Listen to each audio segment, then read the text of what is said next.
Grow Great is a city government leadership podcast with Lisa Norris and me, Randy Cantrell. Each week we share insights, experiences, and wisdom to help you and your leadership grow great. Our website is growgreat.com.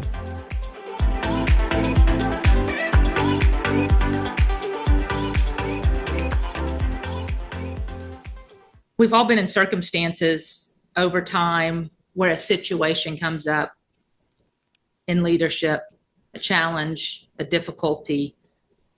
Maybe it's a termination you have to do, a decision you have to make, and you can't say anything to anybody. It's been impressed upon you to handle, and you have to handle it. And so many times, the challenge is I want to tell the story. I want people to know why I'm having to do this. And you just can't. And we had the quote that Randy and I have followed that led to this conversation. You don't always have to tell your side of the story. Time will.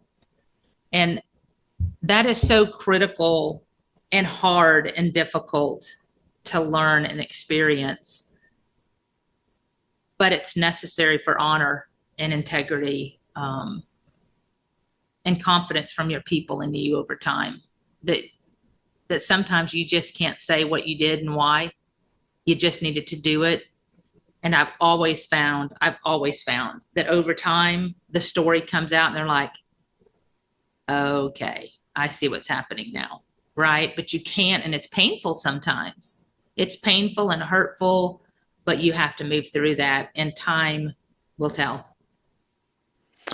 Yeah, we grow impatient. I think too many times. I know in my case, I have. There've been times in my life where it's like, man, you just so desperately want people to really understand and get the true context of it. And I think partly, I do think it's an integrity thing, and I think partly it's also it's also a service thing. I mean, there's things that we intentionally keep from our teams, just like we keep things from our children at home, because it's for their good, right? We're just protecting them. And as much as you might want to share all of your woes with your teenage kids, I don't know any wise parent who does that, because why would you lay that on a teenage kid?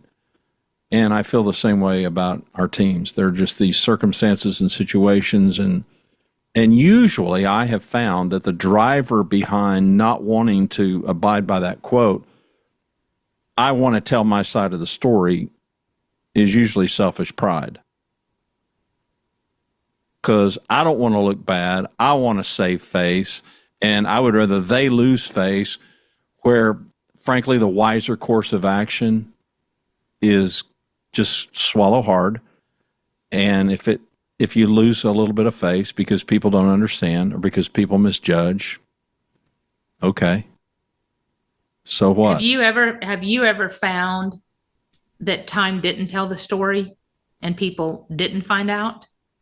So there's a question mark in their heads? Limited.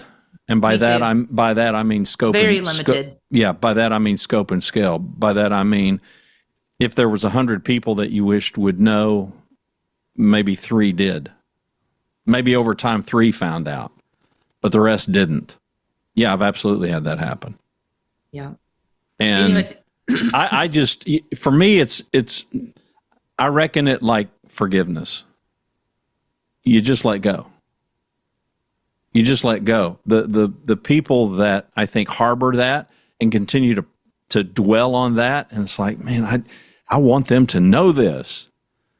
And I know people like that. We all know people like that are driven by that bitterness and resentment, and it's a bad way to go. It'll absolutely destroy your life. It's so interesting because over my career, this has happened, and for me, it can be really hard. Now I do it. I let time tell the story, but for me, typically it's been in relationships. I don't know about you, but I found relationships, something has happened over time, and what you thought you had changed, right? Yep. And so those are the times for me, it's painful. I don't know about you, Randy. It is painful when you see something you believe to be true is not true. And it's agonizing when I'm like, for me, when I'm about relationships, I just want to go and say, what is going on? Yeah. Believe, no, we're, this and that. And I found the most helpful thing through that. Well, I've always stuck to my guns because, again, hopefully people have listened to our last episode and we talked about soaring like an eagle and flying alone and confidence. This kind of follows that, I believe, because it's having the confidence to know sometimes you don't have to tell your side of the story. If you have created great followers that believe in you, they're going to sit back and watch, typically, I've found, to see what the outcome's going to be. There's something that's a question mark in their head that maybe is different than they believed, et cetera. And over my whole career, private and public sector, doesn't matter the industry. If you've created a culture of trust and confidence and psychological safety, that often outweighs anything they're saying. It just takes time to be recognized, because almost always the conflict that existed, it becomes evident versus your quiet. You know what I'm saying? You being quiet and not telling your story. It's, in my case, that I've seen over time, it's almost the other side of it that becomes so evident that they're like, okay, now I see. But you didn't even have to tell it. When it says Agreed. Time will tell, fair. Yeah. But it's I hurtful when you're all agree. about relationships like I am. And typically that's when I've seen it. There's just been a fracture somewhere. Yeah. Doesn't matter if it's in our kids, right? We've had fallouts with our kids over something as they become adults. And we love them and they love us, but we disagree on something. Those are just as hurtful in life. And you want to restore that. And, you and my husband are like two little peas in a pod. I mean, when something happens, he's like, babe, just let it go. Time will fix it. Just let it. The decision's been made. The lines have been drawn. It will fix itself. And I'm like, but I want it fixed now. I'm hurting right now. And he's like, let it go. You are the kindest person I know, but that is really hard for me, Randy. And I don't know about others listening. For others, it doesn't bother them a bit to be just, whatever, done, Well, Don, you burn him, he doesn't come back. I mean, he's just that, okay, we're done. Yeah, me too. It's hard for me. It's really hard for me not to foster positive relationships and kindness and wanting to bring people back. And I've learned I can't, but that's really hard for me as an individual because it's so in my core. Yeah, but you're aware of it. So that's important. I don't know how much stock people put in, Myers-Briggs and these other things, but I am an INFJ. I'd tell you what that means, but I don't know. And I've done enough homework on it. At least you know the initials. Yeah, I've done enough homework on it. I know the I is introvert. I'm really intuitive. I'm fueled by introversion, which means I need time alone. But there's this magical thing. Other people wouldn't call it magical. That is recorded about people that are my personality type, which they claim there's 2% of us, which I find that hard to believe, but maybe. And an INFJ door slam. And that door slam is exactly what you described, what Don does and what I do. It gets to the point where, okay, it's toxic. This person's unsafe. No, I don't reduce. I completely cut off. And he could have had a friend for 20 years. They burn him really bad. It's over. I mean, and it's not bad. It's they caused it. So he doesn't, he's like, no, this was not me. I've tried, done. Right. And I sometimes wish I had that. And I just don't. Yeah. Well, Don and I need to coach you up. We need to teach you. I think so much of it stems, I do believe it stems from pride and saving face. And the problem that I have with that I mean, I'm thinking of some betrayals. I'm thinking of some individuals. I'm thinking of false accusers. And we've all had them. Sure. And to defend yourself intellectually, we know kind of a fool's errand. Mm-hmm. Especially, I mean, to defend yourself against something that you absolutely did not do. And good luck with that. We know that intellectually, but there's still that drive to step forward and to get your sword out and try to defend what you believe is your reputation.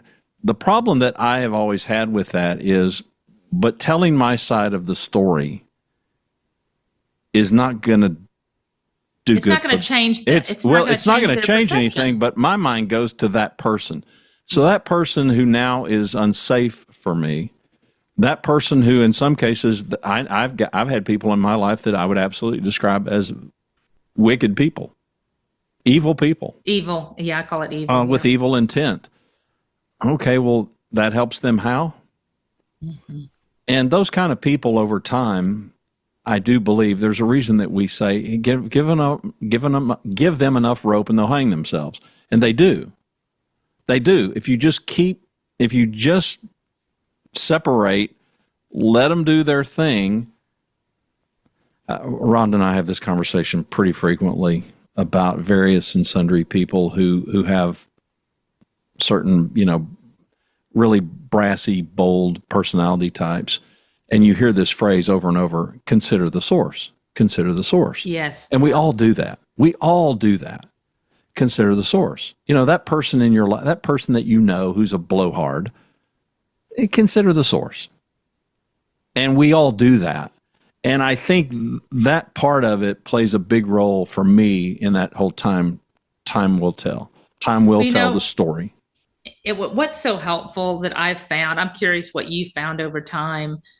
It has always helped. So here's just to give context to our listeners and a little bit about my personality type. And I think Randy would validate this because we seem to be very similar, at least in our marriages and our friends. Don and I, through high school, me alone, right? Through high school, I had like 2 friends. Now, I got along with everybody. I got along with the jocks. I got along with what they called emos at the time, which are the emotional, black, gothic, black lipstick, white face. They called them emos back in the day. I got along with them. I got along with the intellects. I got along with the geeks. Didn't matter. I just got along with everybody, but I had like 2 friends that I did anything with. In life, Don and I got married very young. We have like 2 or 3 couples, right. Period. That is it. I don't need more than that. But those people, and Don and I have talked about, I said, Don, if anything happened to you, I have comfort knowing they would die for me. They would be at the land in a second. If something happened, they would help me take care of the dogs. They would come up and give me meals. And the men and the women in my life, the couples together, it doesn't matter which one. I have faith they would take care of me. And Don said the same thing. And that's really all I need. So for me, when we're talking about context, and if it's a relationship that has become strained, it is so hard for me because it gets in my head. What have I done? Is it going to destroy something? And what stands out and helps me through that in every case I've found is to at least have a person that knows you well enough that lifts you up during those times, that says, I know you. I have confidence in you. Just weather the storm. It will prove itself out. It's those kind of things for me. And I want to be that leader to my team that suffers through that at any point. And that has always stood out to me in my career, as painful as it is to go through it, because I can't say that I just let it go and it's water off a duck's back, as they say. It is not like that for me. It is painful. It gets in my head and I'm like, man, did I do something? Why would they think that? I wish I could go talk to them. And in every case, those that I trust are like, Lisa, let it go. You're going to have to just let it. There's nothing you can say because that is the perception and that is their truth. Whatever you did, if they think you caused it, there's nothing you're going to be able to say that will change that. And that's really, that's really hard for me. Now I just keep going down the path. I don't dwell on it, but I can't say it's not hurtful to my soul because I just try to be kind to everybody. And really, I have a heart.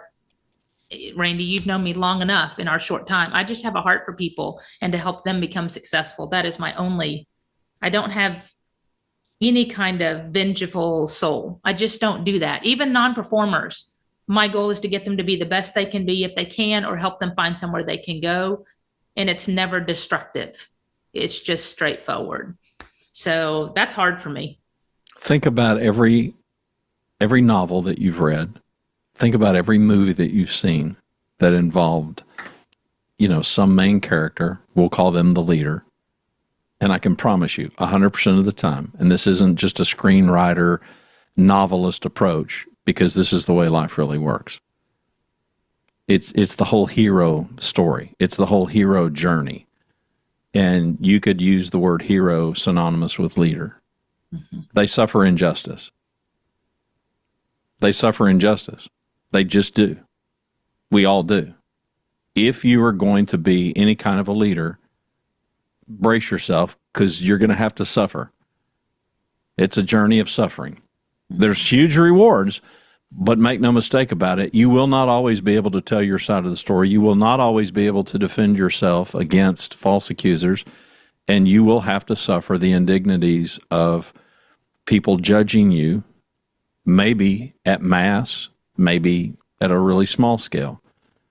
I mean, I said in my illustration, out of 100 people, I'm thinking of a scenario where I don't know what the percentage would be. I gave it at 3%, that 3 out of 100 might know. But here's the thing, time ain't over yet. Story's still being told. Time is still ticking along. I'm not talking. But I know some other people who are. And do I care? I don't care. I just honestly don't. I'm just not vexed with what you get vexed with. That's me. I'm quite happy about it, to tell you the truth.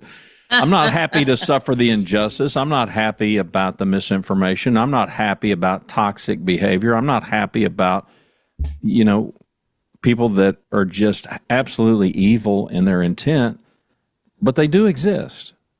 It's not lost on me that they exist, and they can choose to exist that way. Now, what am I going to do with that? Nothing.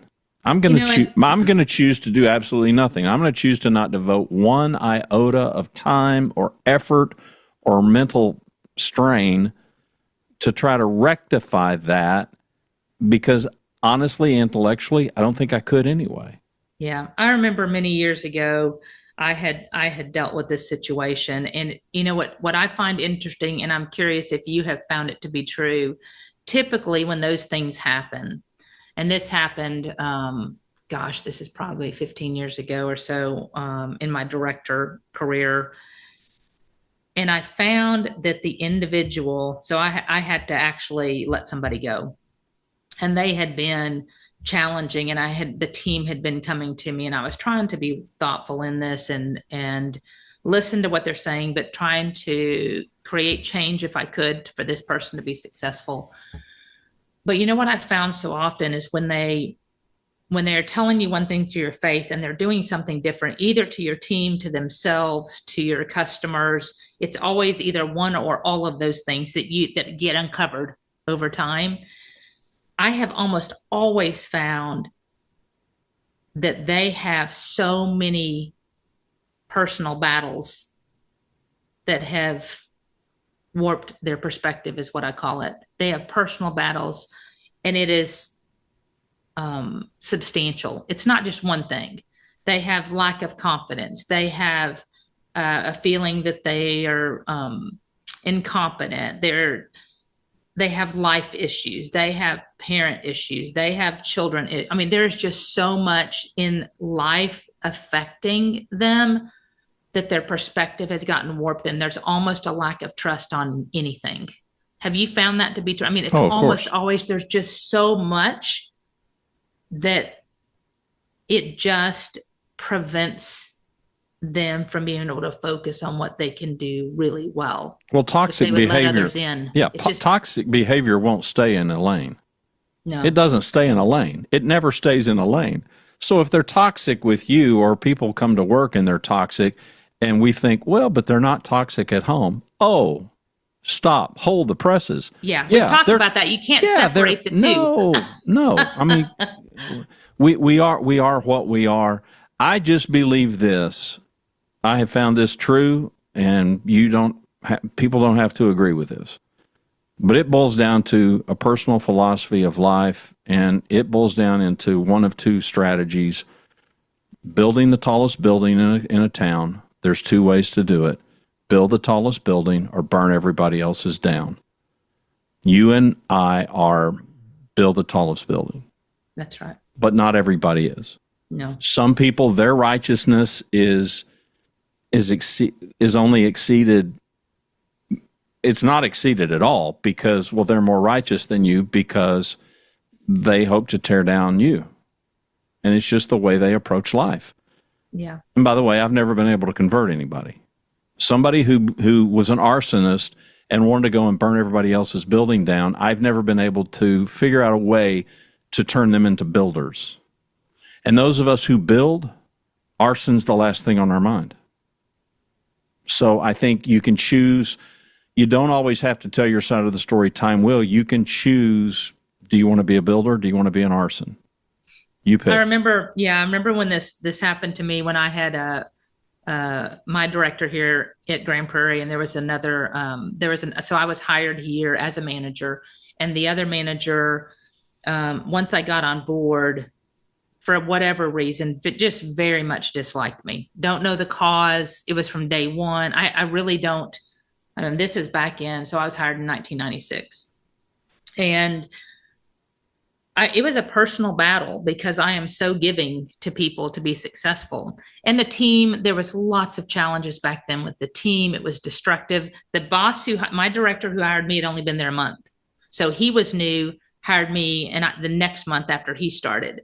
And so I remember, you talk about lessons that you remember for a lifetime and the opportunities through great leadership and mentorship. And I remember going to him in tears, and I'm like, listen, I have no idea what is going on, but it is hateful. It is destructive. The team is coming to me because she's feeding them. They're giving me that. I don't know them. They don't know me, but they're telling me this destructive behavior is happening. And now I'm getting it from the customers that she's talking to them. And I remember him, and I have used this before, but I remember him, he's like, well, what do you want to do?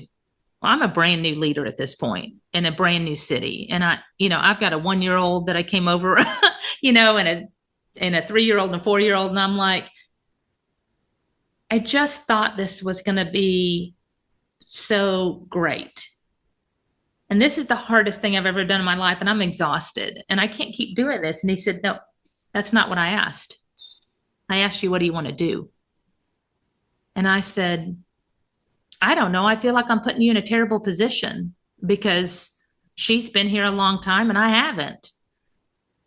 And he goes, okay, so what do you want to do? And I said, I don't know. I don't know what to do. I've never had this before. And he says, well, I know what to do. And so he immediately just called her in, didn't give me any time. He said, we're going to call her in. He called it the Liars Club is what he called it after the fact. And he said, we're going to see, because she's saying everything's great and there's no problems. And so he just sat down and he said, bottom line is I need you two to get along. What is getting in the way of that? And he turned to her first and he said, what is getting in the way of that? And she said, no, everything is fine. I don't know what you're talking about. He goes, no, everything's not fine because we're hearing it from the customers and we're hearing it from the team. And you two are our leaders. So we need you to. So he never took my side.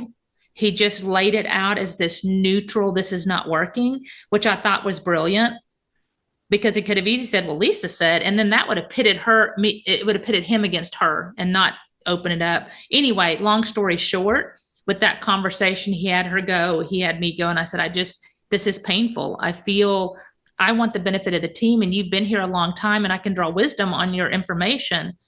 but I feel like you're not willing to share, or you feel like I'm a threat. I'm not trying to take over anything. I just want to learn and help our team because the team seems like they're in crisis. And so we went through this back and forth. To your point, did it ever fix it? No. She stayed evil, but she left like the next month. Right? Because after the fact, he told me, he said, you stay true to course. I hired you for this. Be kind, be confident, and be honest. But beyond those things, I hired you for what you can do for us. And that's what I need you to focus on. Just don't give in to being that way. That's what will harm you.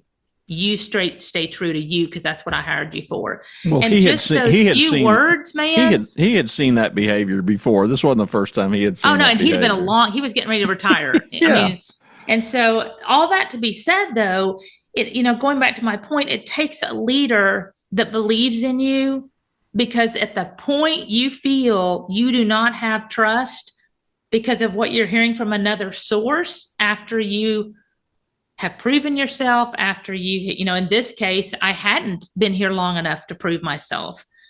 But it's always those circumstances when I'm coaching somebody else, you'd still have to listen to both sides, but it's having somebody believe in you. Because for me, reputation is everything. And the fact, if your reputation is being questioned, you're like, man, what is happening behind the scenes, right? What is happening? I was worried then. What are they going to tell the rest of the team and our customers that now I don't have a fighting chance to develop a rapport and to develop trust in this organization, because she's beating me down month one, right? So I just thought it was kind of an interesting approach of just having, it taught me a lot about leadership then, that you listen to both sides, having somebody believe in me and handle it with grace. It taught me a lot in those moments without much being said by him, right? It was just very, very helpful. And that proved up to me in circumstances like this. I want to be that kind of leader, right? Well, time will tell. It's painful going through it. Yeah, time will tell. Unfortunately, that time took about a month. Yeah, yeah, it did. Which is a win. It's That's a win. right. It's a win when time will tell, and it's a short period of time, but it isn't. And you know always. what happened? The rest of the team that followed her, they all left. So we started fresh, and the whole atmosphere started changing. Now it takes time, because then you're training, and you'll have some higher successes and some higher failures that we all do. But that started the turn to positive that we were able to create over time. Yeah, we've all, I think, again, I'll repeat it. I just think we have to be willing as leaders to suffer some injustice. Now, how much you suffer, that's up to you. It's a personal call, and I'm not going to judge anybody on what they're willing to suffer or how they're willing to defend or not defend it. I've chosen my course, and my course of action is when approached by people privately, and I feel like the context and it's appropriate, happy to share my side of the story. Mm-hmm. Mean I'm going to get up in front of a big group of people and do that? No.